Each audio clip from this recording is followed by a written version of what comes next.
I'm sacrificing. Don't you see it? Don't you see how much I'm giving you? And they kind of wield those sacrifices as weapons against their family.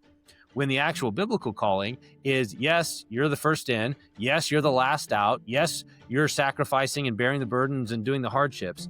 And you're doing so with laughter. You're doing so with joy. Paul said that when in terms of his ministry, which he compared to parents and children, he said, I will most gladly spend and be spent for your souls. Like, I'm going to pour myself out. I'm going to spend myself and what I have on your behalf.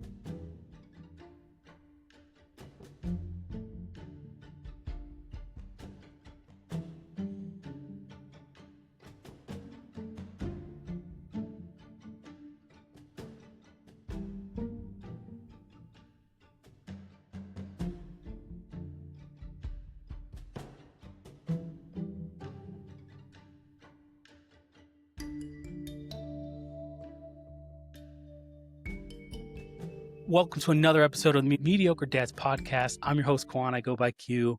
And on this episode of Mediocre Dads, I'm joined by another author. I've seen Joe on several other podcasts, and I can tell you he has a lot to bring. And after reading his book, I can tell you that very knowledgeable. And there's a lot of different places in which we can go with this episode, but I think we're going to have a great conversation. I know you guys are going to enjoy it as well. So before we get too deep into it, Joe, can you introduce yourself to the audience and tell them a little bit about yourself? Yeah, sure thing. I'm a professor of theology at New St. Andrews College in Moscow, Idaho. So we're up here in the chimney of Idaho. And I'm also a pastor at Christ Church here. And I coach high school football and baseball, and I have three boys, and write books whenever I get a chance. And so that's kind of the waterfront. I got a lot of different hats I wear, but those are some of them. Man, you are a busy person. Yeah, I am. Very busy person. I have met a lot of people who are busy. Now, I don't like to crown myself of being busy as well, but unfortunately, the way life works right now is I'm a very busy person. So my wife, she's the champion of our kids right now, and I have a 7-year-old, a 2.5-year-old. And I think he's 5, going on 5 months old. So it's a challenge. 3 kids is a challenge. Real quick question for you. So when you went from 2 to 3, was it a lot harder than going from 1 to 2? Well, ours are spaced out. So I've got a 16-year-old and a 14-year-old. So they were pretty close. And then a 6-year-old. So we had kind of like a 7 or 8 year gap between the first 2 and the third. And so that kind of like eased it. By the time number 3 came around, we were already into like elementary age. And so it was just a lot more fun. Really, really fun to see the older 2 boys with the little guy. And stuff like that. And so it's kind of been this interesting, you're living at different stages there. As you work, the older guys are always working through getting into high school, teenage, stuff like that. And the little guy's just like, I want to go outside and play with the dog and the chickens and stuff like that. So it's pretty great. They love him. He loves to, he just kind of tags along to all of the baseball games and football games or wherever else everybody's going. So it's been that was a great transition for us, and it's worked pretty well. Man, so you know what? You're very lucky. I asked that question because going from 2 to 3 for me was one of the hardest things I've had to do as a parent. Because it's challenged me and my wife, and we were like, we've kind of got this parenting thing down. The patience, the love, the mercy thing. We got it. We're good. We're in it. You know what I mean? And then the third one was introduced, and we're like, okay, maybe we didn't really know what we were getting ourselves into. Right. You have to go from man-to-man defense to zone defense. It's a totally different thing. Oh yeah. It was a challenge, but still it's a blessing and it's fun. So I do enjoy being a dad. But first and foremost, what I wanted to kind of really get into here first is your book, right? And so, Leadership and Emotional Sabotage, guys, I'm gonna show it to you here. Oh, make sure there we go. Right. And I'm reading this book and I'm like, okay, we've had so many people, especially dudes in my sphere of the world, where we get out of the military, whether they were in special forces or some special missions unit or whatever the case might be, even just some regular ground and pounder guys, and they tend to write books about leadership, and everybody has their own they have this philosophy on leadership, right? And very few of them actually talk about their faith when they talk about leadership. But what I loved in particular about your book when you started reading was right off the bat, you identified the issue. The issue, I would say, what the issue within the world or current sphere of nationally and as well as the world. And I love that approach that you took, and when you did that, because I was like, okay, all right, you know what? He's identified the issue right off the bat, where sometimes authors don't do that. They don't identify the issue. So you don't really understand what leadership problem are we solving when we're talking about leadership, So I really enjoy right off the bat. So I'm going to turn here because it was one of the ones right in the middle, right in the beginning. Hold on, forgive me.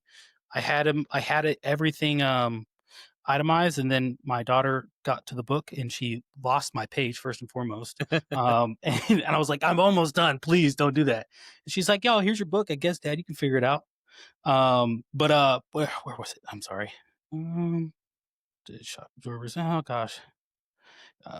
Okay. It's this. So it was this portion right here, and you're okay with me reading it? Yeah, go for it. Okay. So it says, we need you to fix the problem, but you can't bring up the elephant in the room. As a result, they adopt appeasement strategies in order to avoid conflict. When an entire institution falls prey to this spirit of appeasement, perilous. Oh my gosh, I cannot say the word. Perilous and excuse making, the most mature and motivated members begin to quietly drift away, which just makes everything worse. So I read that and I immediately was like, yes, 100%. Okay. Right off the bat, I'm like, yes, right. We have this issue in the elephant in the room, but no one's addressing it. So can you kind of explain to us kind of how you got there and where kind of the flesh that out a little bit? Yeah, for sure. So the basic, my journey into it was actually through another book on leadership, which I often recommend to people. It's a book called A Failure of Nerve, Leadership in the Age of the Quick Fix by a Jewish rabbi named Edwin Friedman. Yeah, he passed away in the 2000s. But I read his book, 10 or 15 years ago, and found him very insightful on kind of diagnosing this cultural ailment, which is essentially that we live in this age of agitation and anxiety and angst, which just churns kind of constantly in the various institutions, whether it's the home, whether you're talking about a church or a school or a business or like a nation. There's a sense that these anxiety storms just kind of careen through a community and everybody's on edge. And as a result, the communities begin to adapt to the most reactive and immature members of those communities. So everybody kind of walks on eggshells because you don't want to set the thing off. You don't want it to blow up. And in those kind of moments, there become these issues in institutions that you just don't talk about. Like everybody feels it, and it actually steers how everybody acts, but no one can name it, because if they named it, they'd have to confront it and deal with it. And so everybody has that appeasement, that paralysis, that excuse making, where we just kind of avoid certain things because we don't want to have conflict. And leaders fall prey to that, because if this is what they learn very quickly in institutions that are tagged with that have that crackle in the air. If they try to be decisive, if they try to lead, if they try to put their foot down, take responsibility, and move ahead, their institutions, the people in it, will kind of sabotage them. They will say, they'll try to rein them back in. And so leaders have to choose: do I want to go along to get along? Do I actually want to lead? And many then begin to just kind of say, you know what, this isn't even worth it. And they just tap out. Yeah. And so for you as a pastor, do you experience that a lot in the church in particular? I have at different times. I've been pretty fortunate to be a part of some healthy communities at other times. But yeah, there's certainly been times where I want to do pastor, I'm trying to lead, or our elder team's trying to lead. We want to go this direction. And you begin to feel people going, well, I don't know about that. That seems controversial. That seems provocative. What are people going to think? And they start trying to kneecap it. And the debates and discussions are not usually about, is this a good course of action or a wise course of action? Which, if that's the case, great. Let's have that conversation about whether this is good and wise. But often it's much more of an emotional pressure to conform so that you don't rock the boat. And so, Mhm. yeah, I've been on the receiving end where don't rock the boat is kind of the underlying, overarching principle. Just don't set it off, because everybody feels intuitively that crackle, that sense of there's a gas that's been pumped into the room, and they're looking at you about to light a match, and they're saying, "Don't do it, don't do it." And you're thinking, "But I need to light a match so that we can see where to go. I need to do this because this is what faithfulness requires." But everybody's trying to get you to stop, and it becomes manipulative. It becomes a way of steering you rather than allowing leaders to lead.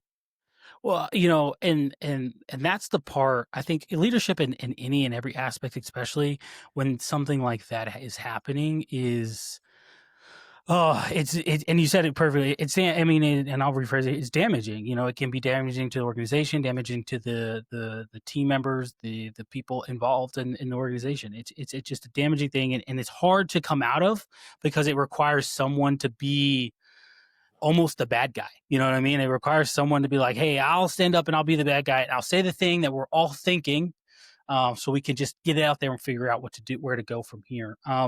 But I wanted to ask you, you mentioned you're a pastor, but you're also a professor in theology, Mhm. and even within the school system, I know with higher education, especially, right, there is a lot of this pressure and to conform to certain ideologies, especially within the world, right, within the culture, within society, the culture of the society, in which it says, okay, we need to be more accepting here. Oh, you need to allow this. You need to, and it could be anything. It could be LGBTQ. It could be, hey, the racism, or someone saying, well, this thing is inherently racist, so we need to change this said thing, when it's like, oh, actually that's not, just someone just said they didn't like it, and they put the word or the label racism on it, and now everyone's like, oh, well, we don't want to be, we don't want to be perceived as that, so Right. they tried to change all these things. So within the school system, the college system, have you experienced that in that realm where these culturally, it seems like we're drifting away from, hey, this is the Bible teaches us. This is how we're called to live as believers of Christ. But we're trying to live of the world rather than just live in the world.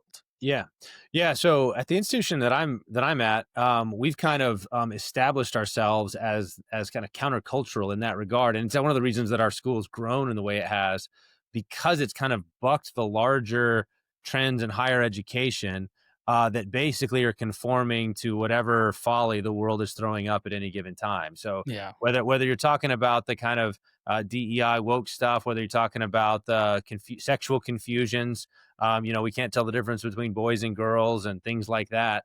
We've largely said, you know what, we're going to plant our flag precisely there. That's where the battle is. And we're going to aim for clarity about these things. A number of years ago, we did an ad when a lot of schools were dealing with this: can girls be in boys be in girls' bathrooms and things like that? We just did a simple ad with the public restroom that's right outside our campus, where there's men and there's women's and there's signs pointing in each direction. And we just said, this is our science curriculum.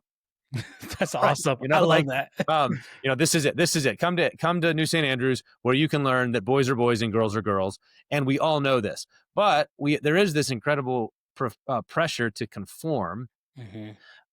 that can really upset. And I think Christians can sometimes be particularly susceptible to this, because we want to have a good testimony and a good reputation with the world.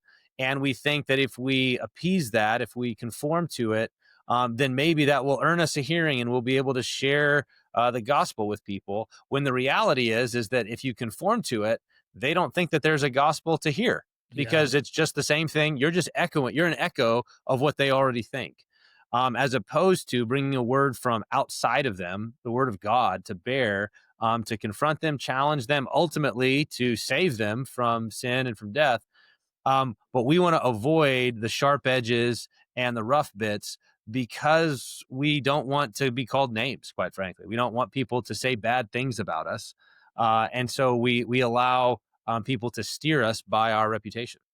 Yeah, the military definitely fell prey to that Right. drastically, and it usually when something happens in society, it takes a few years for it to actually happen within the military. But with a lot of this that stuff, the DEI woke, again, you name it, all these things, right? They were implanted within the military very quickly, and people didn't really have a lot of time to react and be like, "Oh, okay, what's this is?" It was like this is the new norm. So it was a lot of like walking on eggshells and a lot of fear of like, well, if I say this thing, then I'm going to be condemned, and then my career or within the military, my livelihood is just going to be completely ruined. So you saw a shift and change in a lot of people, especially leaders, where they were afraid to do things, and so things it became a very passive aggressive way of leading, Right. and or a mechanism of, hey, you're a new up and coming leader. I'm going to put this on you. I'm going to put this burden on you, even though it's supposed to be on me. I'm going to put it on you, and if you mess it up, well, at least I know what not to do. But it's Right. not on me; it's on you. And it's like, hey, man, don't worry. You have time to adjust. We can correct it. We can fix it there. It happened a lot in the military, and relatively recently, and I think a lot of people can attest to this, is with the new administration in the office, a lot of things have changed in a lot of different organizations, and I think for the better. I mean, some would Mhm. disagree with Sure. me, but I think for the better, that a lot of things have changed, and it's been good. But to something that you mentioned as well is, I think what a lot of Christians try to do or tend to do is, there's a few things, right? One of them tends to be where they say, "Well, how would Jesus treat them?" And so they take this approach of like, "Okay, well, Jesus is love, Jesus is kindness," and so like, while these things are true, Jesus is also standards, right? Mhm. Jesus understood, he there was a line, and Jesus knew where the line was, and he understood what his position was, and he never strayed from his position. When he made something clear, it was clear, and either you got on the train or you got off, and that was it, right? Right. And but he did those things still within love, with love and kindness in mind, and understanding that these people that he was shepherding at the time, these are these are lost sheep. These are the people in which the Lord had brought him down here for, to tell the gospel about, to help, to heal, to mend, to help, hopefully hear the gospel, and their hearts and their minds are changed. But I think a lot of Christians, when they read that, they're like, well, Jesus is just love. So they're like, oh, I got to accept you. So then you have LGBT, rainbow flags outside of churches, and you're like, hold on, person can walk in and say, hey, i'm Mhm. i'm afflicted with this thing. I know it's a sin, and I want to change, and I'm here. This is who I am right now. And it's like, yeah, we'll meet you where you are, and we'll help you, and we're going to preach to you, preach the gospel to you, and we want you to come to the church, and whatever the case might be. But also understand, right, like, when you come here, when you recognize that there is going to take a part that is going to require change on you, right? There is a part, if you recognize that, you say, hey, I'm here because I know I'm a sinner, and I'm ready to change. Or you don't even say I'm a sinner, but you're like, hey, I just want to be around godly people, and that changes you. Then there's a part you have to recognize. And but again, I think a lot of Christians are afraid to be the Pauls of the world, right? Yep. To call out the church and say, hey, no, you have people sitting within your church, and you're not calling out their sin. You need to kick them out of the church, actually. And they're like, no, no, no, we can't do that. Numbers, right? And so there's a lot of that, I would say, mixed within that.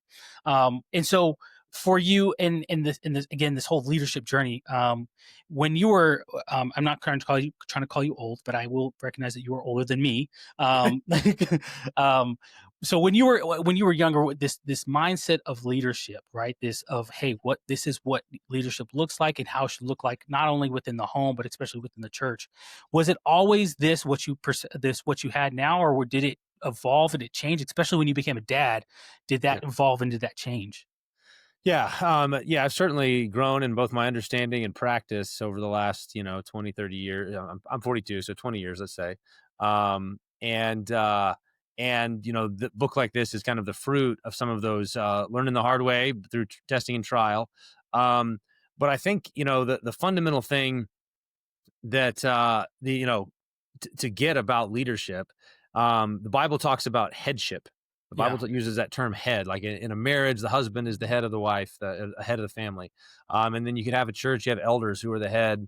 of their congregations. In the military, right, you've got a Mhm. chain of command. And in all cases, like the common thing that what should a head do? Like, what's the task of headship? Is, well, you got a number of things. Like, one, you're supposed to put this organization, this entity, institution, family, church, unit, whatever it is, you're supposed to put it in order for its purpose, which Mhm. means you have to know what its purpose is, and then you have to take action to get it ready to do what it's supposed to do. And I think, in the example you were talking about, the military, you realize just how easily sidetracked, hijacked institutions can be. Like, the military exists for a particular purpose, and it seems like for a season it was totally derailed by Mhm. some other agenda that took it off of the fighting force designed to protect and defend the nation. And instead is giving out all kinds of awards and reorganizing itself in order to promote various kinds of odd diversity and all of these other things that have nothing to do with its fundamental mission. And how did that happen? Well, it was enabled by leaders Mhm. who abdicated their fundamental responsibility as leaders to know what the purpose of the institution is and to put it in order by their presence, by their words, by their actions. And that's fundamentally what leaders do, is they put things in order by their presence, words, and actions, and then they maintain them. They maintain those boundaries. They define the mission, they set the agenda, and then they empower the members of their institution. If you're in a home, you empower your wife, your kids. If you're in a church, you empower your church members to do what God's called them to do. You're the source of provision for what do you need in order to do what God wants you to do. That's what leaders do. And it's very easy instead to abdicate that responsibility and then to blame shift, to pass the buck, as you were talking about, pass the buck when the consequences start to fall.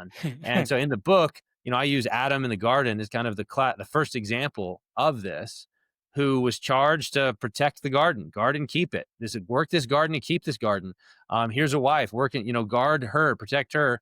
And then when the serpent lies and the serpent approaches her and blasphemes God and seeks to take her away from what God has said, he's passive. He just lets it happen. He just watches it go, and then joins her, follows her. Rather than being the leader, he follows her into the rebellion. And then when God shows up, he says, it's her fault. She did it, right? The woman Yeah. you gave me, she's the one who did it. And which is a really remarkable thing when you think about it, because there's like three people on planet Earth, and Adam is like, it's God and him and her. And Adam's like, all I know is it's not my fault. Yeah. I was just standing here. I I had nothing to do with any of this, Lord God. She did it, and you gave her to me, so it's probably your fault.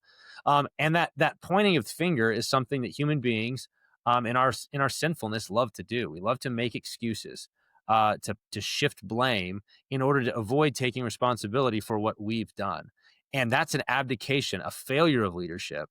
And instead, we ought to take responsibility for ourselves and then for what's been entrusted to us, and see to it that it does what God wants it to do.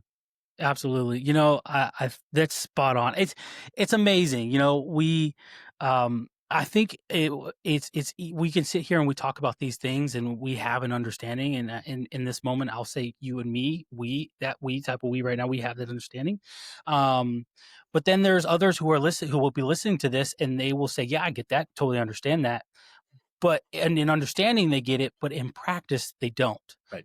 And I don't know where the disconnect is happening, where it's when it's time to put these things in practice or put that into practice or put that into play, if you will, it's like, well, actually maybe I shouldn't do it. And it's out of fear or, backing off of not Right. wanting to do it. But again, I always love this topic because it's one of my favorite things to talk about. And it's one of those things, again, where it's easy to talk about, but Right. it's harder to actually put into practice because when someone is put in front of you, especially when they're challenging, not only your leadership, but also your patience or your ability to want to be better. But then, it's almost like they keep finding the line and pushing it and pushing it and pushing it.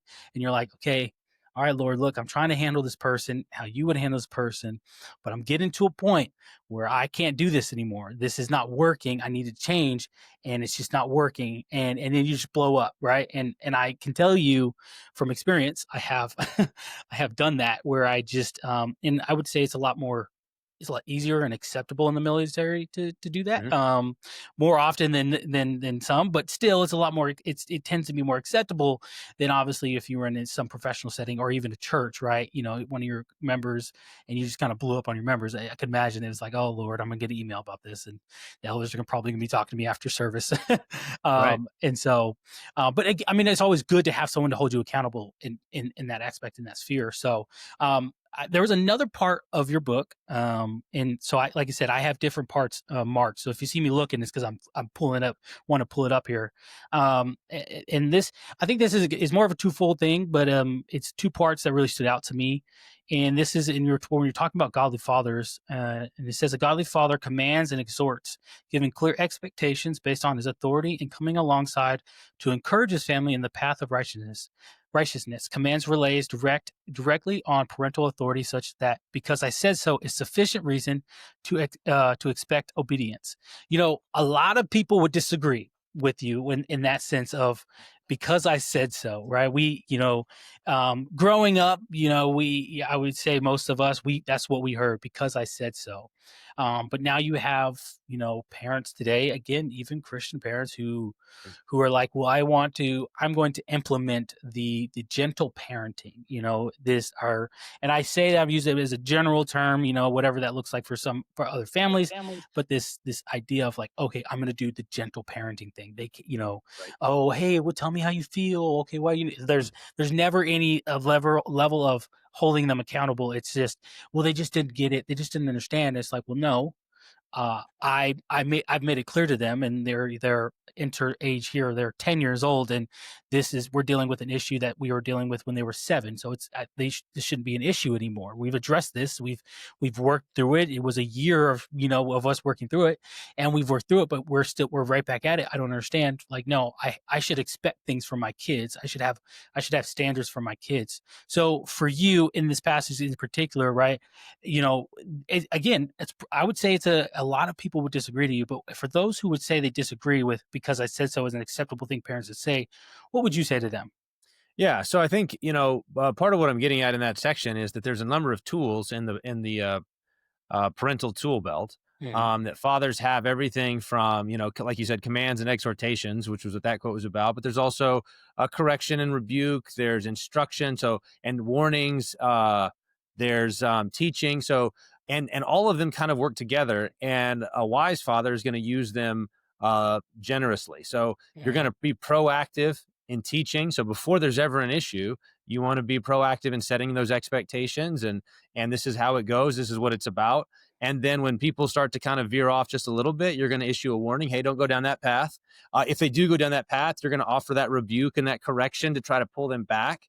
But at some level, eventually, you may get to the point where you just have to say, you can't do that. Yeah. That's unacceptable. And the reason that it's legitimate to do that is because God has given you that authority as a father, as a reflection of his own fatherhood, to lead and govern your family. Now, I say also that that kind of leadership, the direct appeal to because I said so, ought to be used sparingly. It's Yes. not the sort of thing, like if you try to make that the fundamental thing that you base your authority on, or the fundamental tool of your authority, you will probably burn your family out. You'll embitter them. And instead, one of the things I say is that you ought to use exhortations more than direct commands. There's a difference between saying to somebody, you must do this, and saying, hey, let's all do this. Mhm. That's leading. That's a call of like, hey, y'all come. Hey, come with me. I'm going to lead in what obedience looks like. Now, you can't do that all the time. Sometimes you've got a responsibility, and you need to be able to say to your teenager, hey, I need you to do this. This is what I expect from you. And he should say, yes, sir, absolutely, and cheerfully get to it. And if he does that, then he's imitating you. You're fulfilling your responsibility as a dad, and then he's fulfilling his responsibility as a son. And it all works. It all works together. But if you just try to use command, command, command, command with no instruction, with no explanation, with no modeling and example, then you will burn your family out pretty quick. and they'll be frustrated because it will look to them and probably be, in fact, the case that you're expecting things from them that you're not expecting of yourself. They are Yeah. the ones who have to obey, not you. But you're the first obeyer. You're the first one to submit. You submit yourself to God, and then as an obedient son to Him, you can expect others to follow your lead. You know, it's so true. And I will personal story here real quick. I did, having a military background, my level of leadership especially when I was a younger dad, if you will, and my kids were younger and I was a newer dad. I had my idea of leadership tended to be more of the militaristic style, which was just give orders and commands, and you need to go figure it out. It's on you to go figure it out what I mean, interpret what I mean, which ultimately you're going to go figure that out, right? And that works. I wouldn't say it works nowadays in the military, but it used to work in the military because there was a level of competence that individual had, and they were that was being given the orders, but also there was this level of this attitude of like, hey, I'm striving to be like you. So in order for me to get to where you are at one day, maybe not tomorrow, but one day, I need to be able to understand and interpret what it is that you're asking me to do without, playing 21 questions after you give me an order, especially when it's just a simple order, right? You know what I mean? So like that was my level, my mindset of leadership. So in the beginning, it was just kind of like giving orders to my kids. And very quickly did I realize, I'm like, hold on, I'm not raising tiny soldiers here. Right. I'm raising my kids, and I want my kids to love and respect me. And I'm not going to get that when all their experience with dad is just go do this. Oh, you're done with that? You're bored now? You have nothing to do? Great. Now go clean that over there. Right. Like, so I definitely can understand. And I respect that. I read it, and it was a moment of Holy Spirit. The Holy Spirit convicted me, be like, okay, all right, Quan, you got to get better. But I wanted, again, this is literally the next page. And one of the things that you're talking about here, I still am talking about dads, but it was talking about leading from the front and the back. Yeah, if there's danger to be faced, the head will face it first. If there's a burden to be borne, the head will bear it first. And I'll finish here. A man will see to it that pain and hardship fall on his lap before they ever fall upon those under his care, and he will bear the pain the longest. And I loved reading that so much because truthfully, for the longest time, that is what, for me, being a dad has meant to me, right? I just didn't have the words to put it Yeah. in. It's leading from the front and the back, like being able to take, hey, I'm going to take the arrows in the front, and I'm going to take the arrows in the back if I have to. And then when we're through this valley, I will pull the arrows out, and tend to my wounds, if you will, Mhm. and soldier on. But I don't have to do it alone, because I do have a wife Yep. who is a loving and amazing wife. I would even, compare to a Proverbs 31 wife, where I know I can trust her to help me at any point and help pull those metaphorical arrows out. But reading that again, I loved again, I read your book and I loved every bit of it, because it went over the family, it went over what in the church, right, and it went over in the world or in your workplace, and I loved all of that, because it's like, man, so many of men, I say men in particular, especially, they need this. This is something that needs to be read. This is something that needs to be said, because we have a lot of men who, I think, a lot of fathers, especially, who are becoming very passive.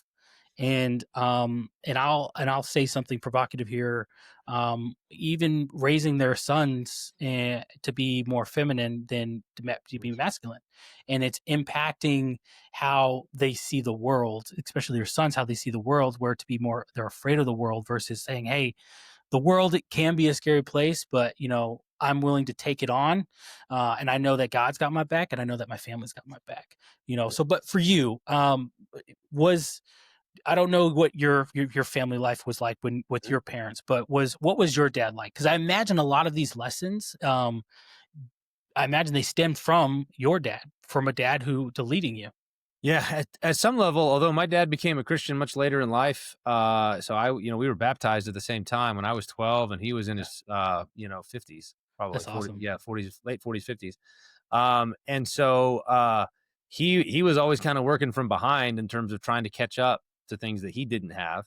And therefore, I grew up in a home where a lot of these things weren't. I had to actually stumble my way through a whole lot of the spiritual leadership dimensions as well. But I will say that one of the things I did get from my dad was a deep sense of his. I never doubted for a second that my dad loved me and was happy with me, Yeah, which and I think that's an important thing to remember as a dad is you're going to make mistakes. There are going to be things that you might miss.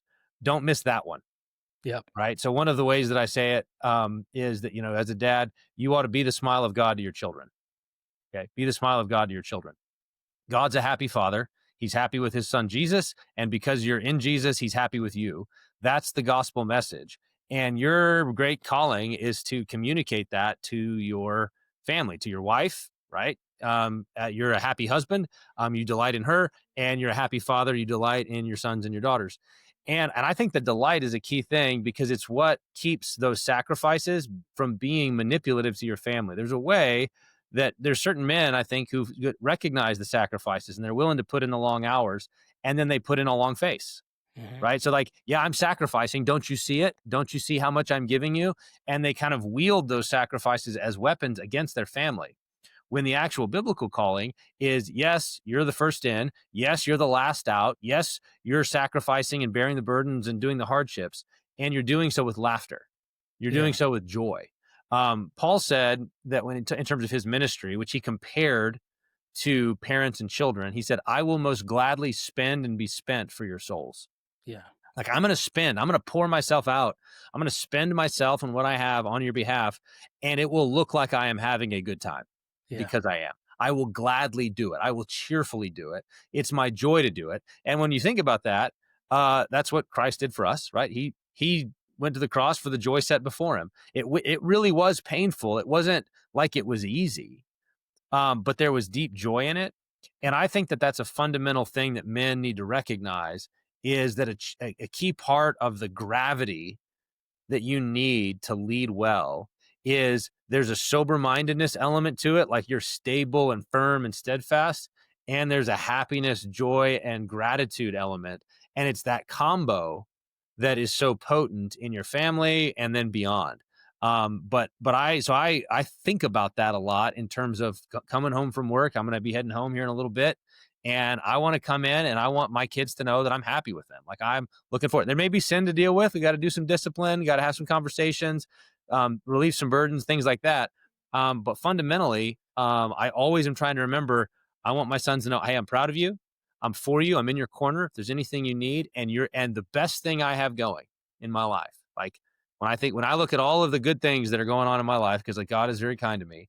The best and first and most important thing I've got going is you guys yeah, is this family. It's my wife and my kids. That's the best thing I got going. And I want that to be true, not just in word, but in facial expression and demeanor and attitude and conversation and attention and time and all of those things. I want that to come through and then pray that God blesses it. yeah. No, I love that. In 2008 there was the recession, and I know for a lot of people they had to experience it, and you know my family was one of them who had to, who unfortunately it was a part of it. And Mhm. my dad, he's a pilot, and so but he got laid off, and so we're living in Arizona, Phoenix, Arizona at the time. And for my dad, who is the breadwinner, to get laid off, and for, I think for some time he might have had some temporary pay coming in, I'm not sure, but ultimately, it wasn't going to last. And so he had to get multiple jobs. And so one of the jobs that he got two jobs. He got working at Lowe's. It might have been three. It was Lowe's or Home Depot or both. And then he worked at a golf course. And my dad is self-taught in almost everything he's done except being a pilot.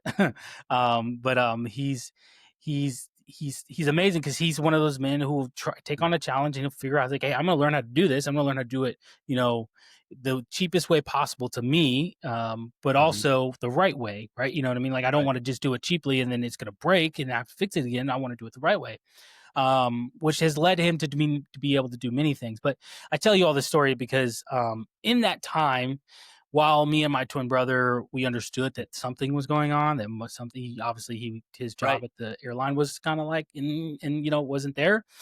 My dad was working hard, and so he was waking up before, but it was like 4:30. I think he was waking up at Yeah. 4, and he would go every morning and from like 5 to 3, and he would go to work at the golf course, and then he would go to after that he would come home and spend a few hours, and then he would go work part-time at Lowe's, and he would do that. He got on his schedule and he would do that repeatedly, and obviously he had some days off or whatever, but he would do that, and it was to obviously to help make sure that financially we were taken care of.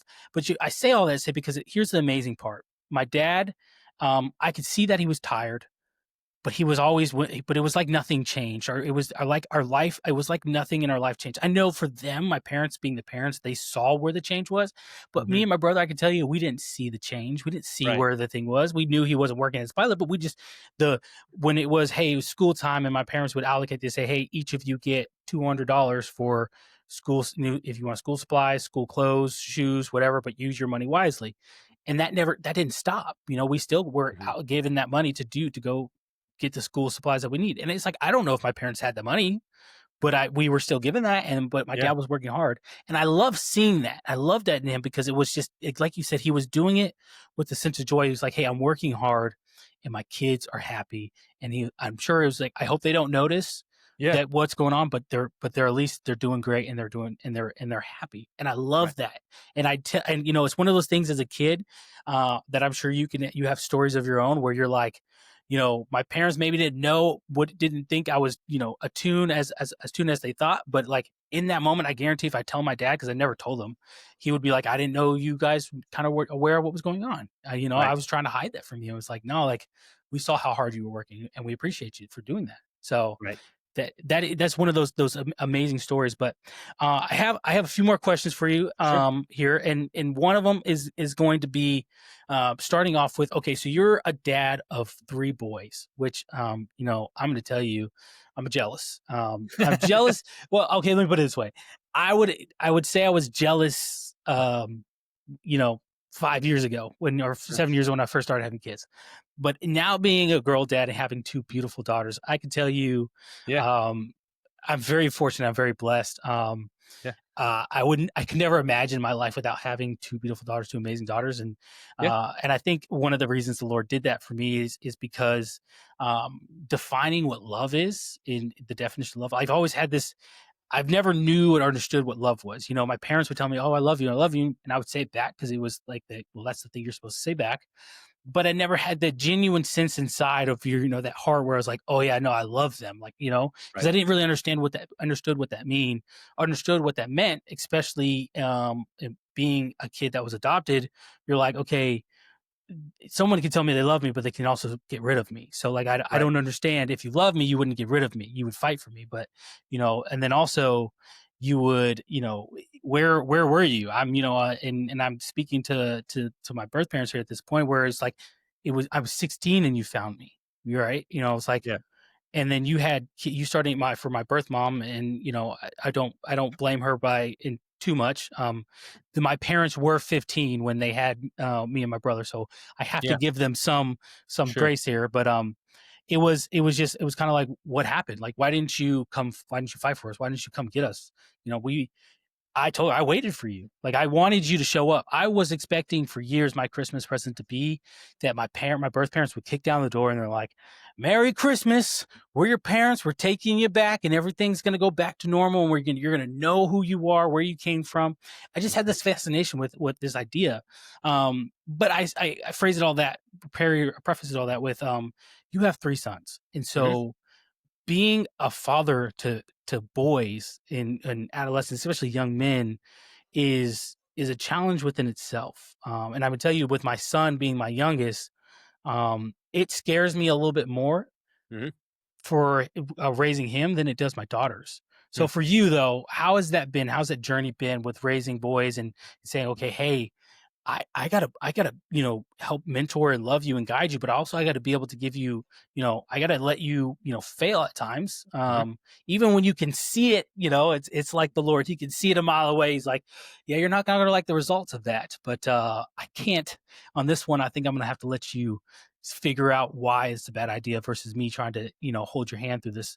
So for you, have you had to experience that where you're just watching your kids and especially your boys watching, and you're like, hey, I gotta let you learn this for yourself. Yeah, I think that there's, especially as they get older, when they're younger, you're trying to get, artificial consequences that insulate them from really bad consequences. Mhm. So, the spankings and the other things like that are trying to interrupt sin so that it doesn't fester and grow and become worse. And then as they get older, you do want to give them some more release. They want that. They're gonna buck for it. And one of the hard things as a parent is to recognize what's the difference between out and out rebellion and simply a desire to sort of flex those masculine muscles. Yeah. And I think trying to wisely navigate, like, yes, I want to give you this responsibility, but you also have to prove yourself trustworthy. So I'm gonna and so we talk about that with our sons, and we say things like, okay, if you want that, I want to give you this responsibility. I want to take away external constraints because you've internalized the standard. It's not just an external parental standard that keeps you in check, but it's you've owned it for yourself. You've owned God's standards. You say whatever, I want to love what God loves. I want to hate what God hates, and that's going to be guide me from inside and not from outside. And at this stage in their lives, when they're early teenagers like my boys are, that's can be a fight. They're sinners just like I am, and they're wrestling through are my parents' standards the right ones and the good ones. They're asking questions, they're probing them. And I think as a dad, part of that is saying, I welcome that. Like I go ahead, like push on it. Like let's have that conversation. I'm not afraid of the conversation. And to help, for example, my wife realize that she doesn't have to get into arguments with our sons. They should simply show her honor and respect. So Mhm. if she says do something, they should just do it. And if they want to then have a conversation about it later, like come and push on me because that's what I'm here for. I want to be there as that place that can say, all right, yeah, why don't you think that that's a good idea? Or why do you think that your way's better?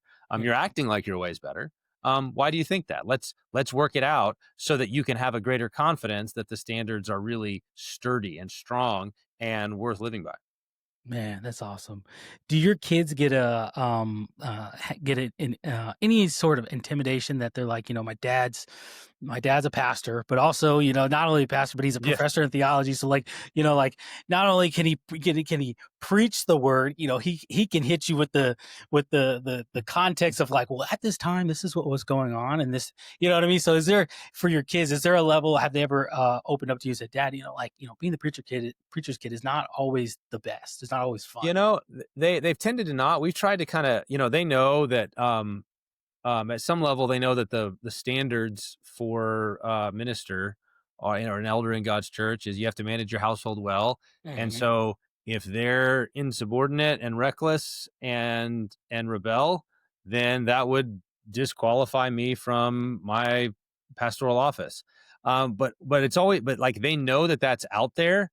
And for me, it's not I'm not afraid of it. Like if that were to happen, I know that at some measure it would be my fault. Like that's me Mhm. taking responsibility with saying, I'm going to step away from this because I've clearly got some other issues to attend to. But it's not my wife and I are real committed to like, that's like the reason that you guys should be honorable is not because I'm a pastor. Yeah. The reason that you should obey and that you should be honorable is because that's what God expects of you. Yeah. Like God expects that of you as a young man, regardless of whether I'm a pastor or not. Like the standard's the same. So it wouldn't be the case that it's like, oh, Dad, we rebelled, Dad stepped away from ministry, and now we can sort of dial down obedience. We don't have to obey as much because Dad's not a pastor anymore. It's Mhm. like, no, no, no, no. That's not how this works. The expectation is what does God say? What is he required of you? You need to trust him and you need to obey in that way. And then as a result, if God blesses it and if and faithful to it, then now, because I've managed my household well, I can seek to manage the church. Yeah. But the little home, the little household is the testing ground and proving ground for the household of God. Yeah. And we're that's a conviction of ours. It's a conviction of our church, and it really does kind of simplify things, because then it becomes like, well, God, you said this, so we're going to trust you and try to live it out and leave the results in your hands. Yeah. That's amazing. I love it. Um, I um I've talked to a few people where they were the preacher's kids, and then they end up becoming preachers themselves and are Mhm. pastors themselves, and they were like, growing up, I didn't understand a lot of things that I thought I did. And he goes into one in particular comes to mind, but it was like he wasn't until I was in that moment where it was happening to me. He was like, oh, okay, this is where the battle begins, and the battle in the sense of like, okay, hey, I gotta lead. Not only am I called, if I'm called to lead God's people, also I have to lead, like you said, I have to lead my family, and so playing that balancing act of, okay, leading my family and leading the congregation the same exact way, in the sense of like, obviously, your relationship with your kids is, and what, obviously different than your relationship with the congregation, but still there's a relationship aspect that it's important, it's important there, that you have to manage and balancing them at. So I remember I was always remember that, because when I was talking to him about it, it was something I was just like, I never knew that. Mhm. I came back to my faith, and it was what, 2.5, 3.5 years ago, or 2.5 or 3 years ago. Because when I first joined the army, I was like, I don't have to go to church anymore on Sundays. Mhm. I'm not being dragged to church anymore. I was like, say less. Mhm. But I got married. So I got married when I was 19. Mhm. Yeah, I was 19. So I got married when I was 19 to my high school sweetheart.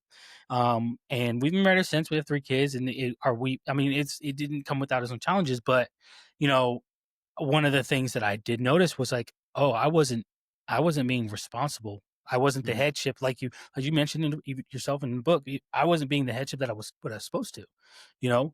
And so I was failing my wife. And then when we had kids, when we had our first kid, I was like, this whole I'm I was it was like a fence riding. I was fence riding it with my faith, like sometimes, but not all the time. And then um, when I had my first real failure, which was the thing that brought me back to Christ. And I say my first real failure within my professional sphere of life. Yeah. Um, I um, I remember sitting there one day, and I was just this moment of just like, you know what, I let my family down.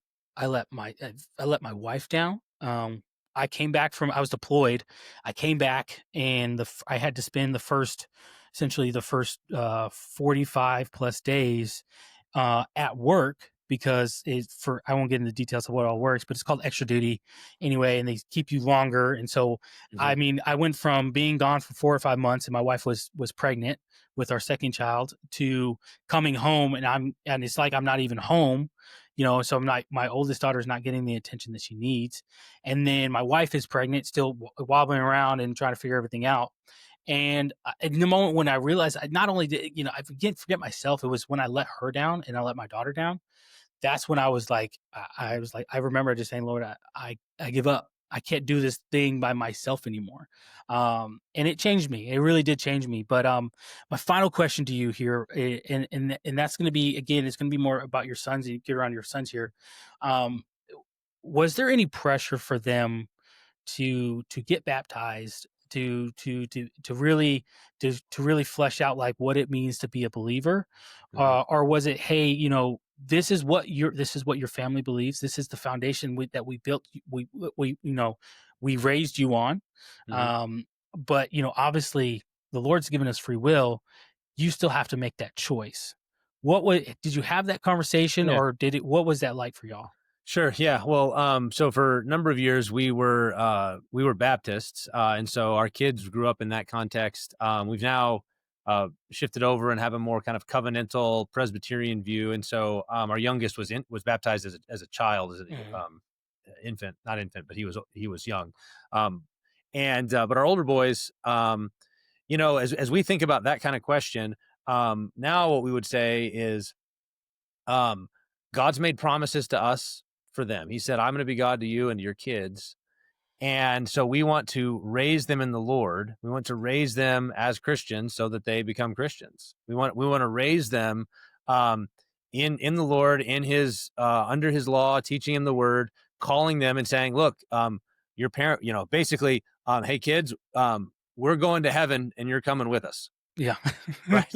You know, like that's the attitude that we have is, and it's not a manipulative pressure that we're trying to like work something in from the outside, because we can't do that. Mhm. Instead, what we want to do is make clear this is what God has said.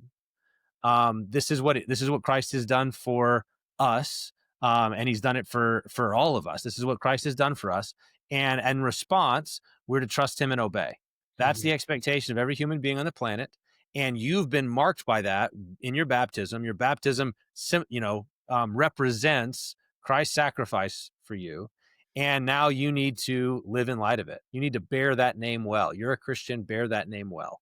And so that's kind of how we talk about it, um, and so we have those kind of conversations, those kind of don't you hear the commandment that says don't take the Lord's name in vain, and we often think about that in terms of cursing and do Mhm. you use curse words, things like that, but we talk about that in our community a lot about how do you live and act like you bear the name of Christ, you bear His name, it's on your head, like the Mhm. water was on your head, and as a result, He marked you and said, that one's mine.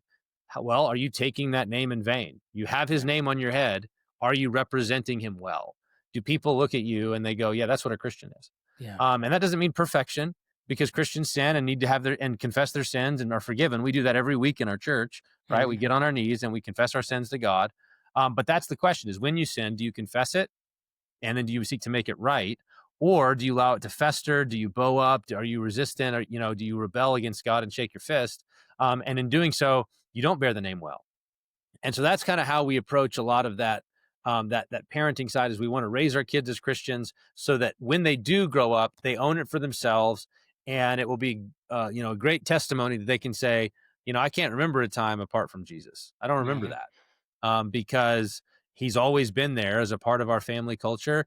He's been present, active. He's been working, and so yeah, that's there. That's the expectation, and we hope, based on God's promises, that will be a generational thing. That we're moving the ball forward in terms of our family with our kids, and that they're going to stand on our shoulders and they're going to go farther. Yeah. They're going to take it. Our grandkids will have even greater blessing, because we've sown seeds in our boys, and then they'll sow more, and that's God's way of moving forward. Yeah, I love that because I believe it was Moses, and he was talking about, it was the moment he was talking about is, we need to, um, they had the readings of what their word was at the time, right? Hmm.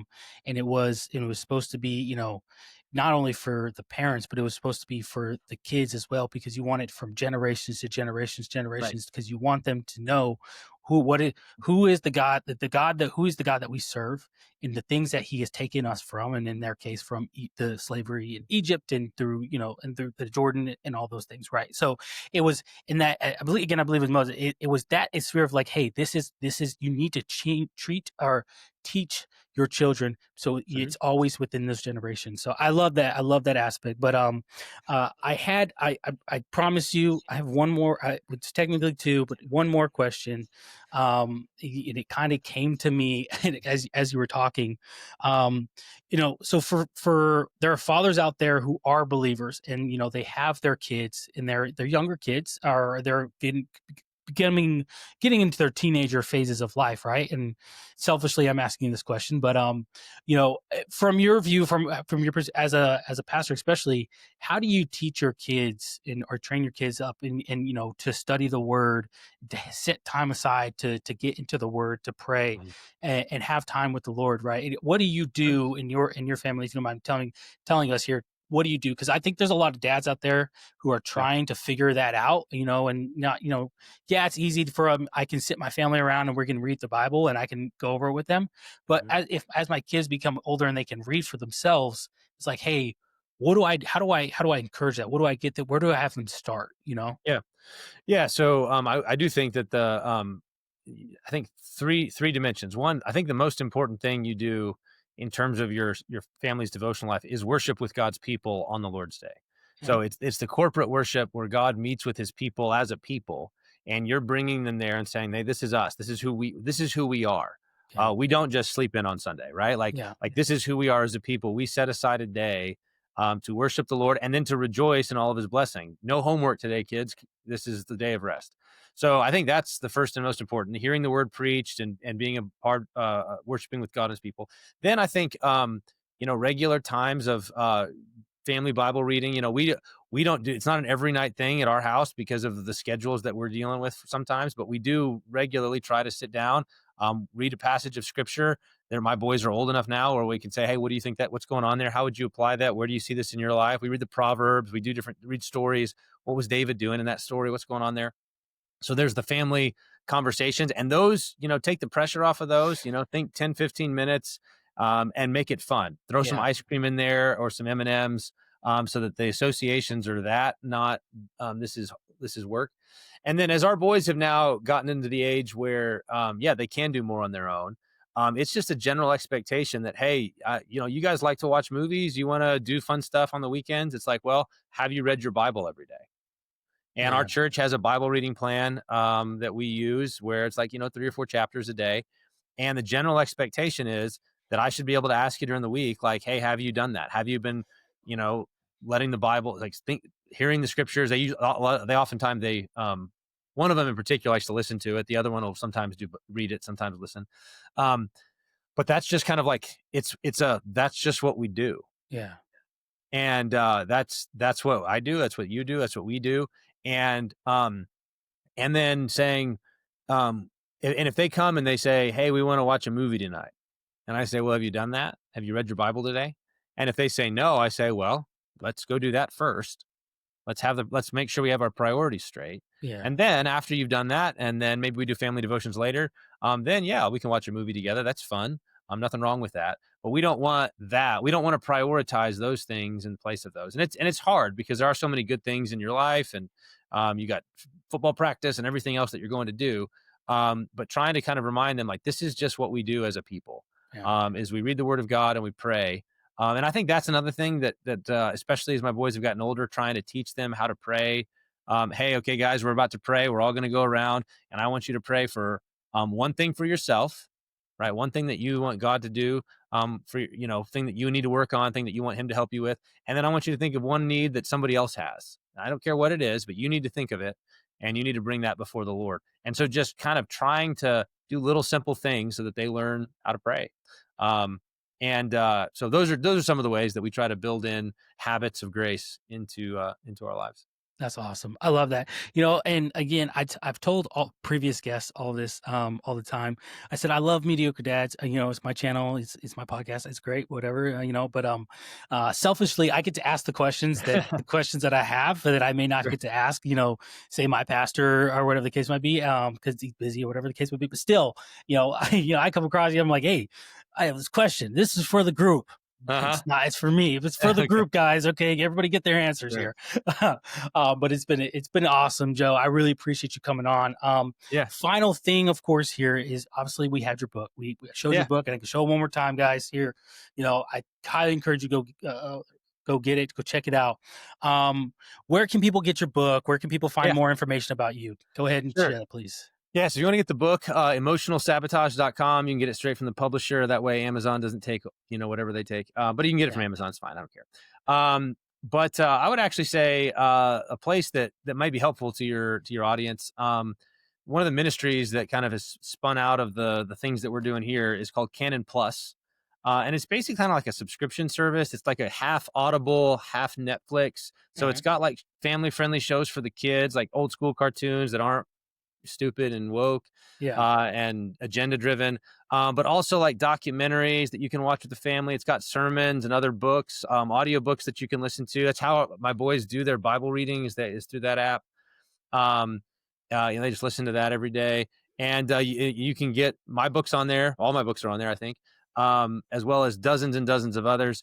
And if you go canonplus.com, and if you use the code Joe, Joe 99, you can get the first month for 99 cents, which means you can listen to my book without having to buy it and decide if you like it. If you like it, keep it. If not, then you got other things to do with your money. That's great. But I think in terms of like giving vitamins and food to your family, there's things for your wife, things for you, things for kids. It's just a great resource, especially in this day and age when there's, you don't know all, what's Netflix, what's Disney, what are all these things going to feed your kid? What's that YouTube algorithm going to feed your kids? It's like, if you want something that you can kind of trust that this is going to edify and encourage them and be fun and have lots of cool stuff, canonplus.com. Awesome. Well, listen, guys, all of his stuff will be in the description below. Even that code that he gave, Joe99, right? Joe99. Yep. Joe99, that will be in the description below. I highly encourage you guys to check it out. Like I said, I read his book. I think it's phenomenal. And it's not to offend, but it is a short read, which is, for me, or especially for parents, if you don't have a lot of time, I understand reading a book at times. If you don't have Audible, especially, it can be like, oh gosh, to open that book and like read 5 pages and you look up and your kids are in your face and like something's wrong, someone's bleeding. You're like, it's been 5 minutes, guys, what's going on? But still, all of this stuff will be in the description below. I highly check out the app as well, guys. Really great deal. I'm actually going to check it out as soon as we get off of here. But anyway, thanks for joining us, Joe. It was phenomenal. I appreciate you coming on, guys. As usual, remember that being mediocre is a choice, and you refuse to be mediocre every single day. That is all we got. Mediocre Dads out.